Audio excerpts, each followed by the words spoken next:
ನಾನು ಹರ್ಷಿತಾ, ಕಾರ್ವಾ ಪ್ಲಸ್ ಚಾನಲ್ಗೆ ಸ್ವಾಗತ. ಕಾರವಾರ ನೌಕಾನೆಲೆ ತಂಡದಿಂದ ನೆರೆಯಲ್ಲಿ ಸಿಲುಕಿದ್ದ 100ಕ್ಕೂ ಅಧಿಕ ಮಂದಿಗೆ ರಕ್ಷಣೆ.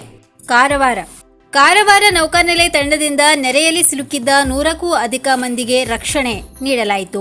ಕಾರವಾರ ತಾಲೂಕಿನ ಶಿನಗುಡ್ಡ, ಬೈರೆ ಗ್ರಾಮಗಳಲ್ಲಿ ಬೋಟ್ ಕಾರ್ಯಾಚರಣೆ. 100ಕ್ಕೂ ಅಧಿಕ ಮಂದಿಯನ್ನ ನೆರೆಯಿಂದ ರಕ್ಷಣೆ ಮಾಡಿದ ನೌಕಾನೆಲೆ ತಂಡ ಸುರಕ್ಷಿತ ಪ್ರದೇಶಗಳಿಗೆ ಜನರನ್ನ ಸ್ಥಳಾಂತರ ಮಾಡಿ ತುರ್ತು ರಕ್ಷಣಾ ಸಿಬ್ಬಂದಿ, 16 ಮುಳುಗು ತಜ್ಞರು, 4 ಜೆಮಿನಿ ಬೋಟ್, ಲೈಫ್ ಜಾಕೆಟ್ಗಳು, ಲೈಫ್ ಬೋಯಾಗಳು ಸೇರಿ ರಕ್ಷಣಾ ಸಾಮಗ್ರಿಗಳೊಂದಿಗೆ ತಂಡ ನಿಯೋಜನೆ. ಜಿಲ್ಲಾಡಳಿತದ ಮನವಿ ಮೇರೆಗೆ ರಕ್ಷಣಾ ತಂಡವನ್ನ ನಿಯೋಜಿಸಿದ್ದ ನೌಕಾನೆಲೆ ಕದ್ರಾ ಜಲಾಶಯ ವ್ಯಾಪ್ತಿಯಲ್ಲಿ ಭಾರೀ ಮಳೆ ಹಿನ್ನೆಲೆ ತುರ್ತು ರಕ್ಷಣಾ ತಂಡ ರವಾನೆ.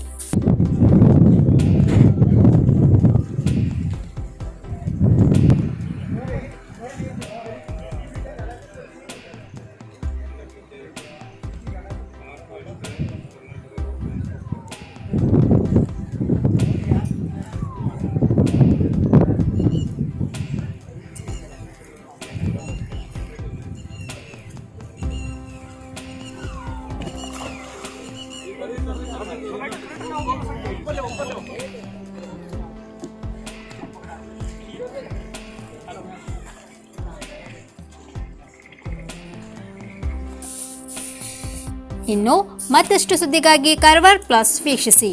ನೀವು ಯೂಟ್ಯೂಬಲ್ಲಿ ನೋಡ್ತಿದ್ದೀರಿ, ಸಬ್ಸ್ಕ್ರೈಬ್ ಮಾಡಿ, ಬೆಲ್ ಐಕಾನ್ ಕ್ಲಿಕ್ ಮಾಡಿ. ಧನ್ಯವಾದಗಳು.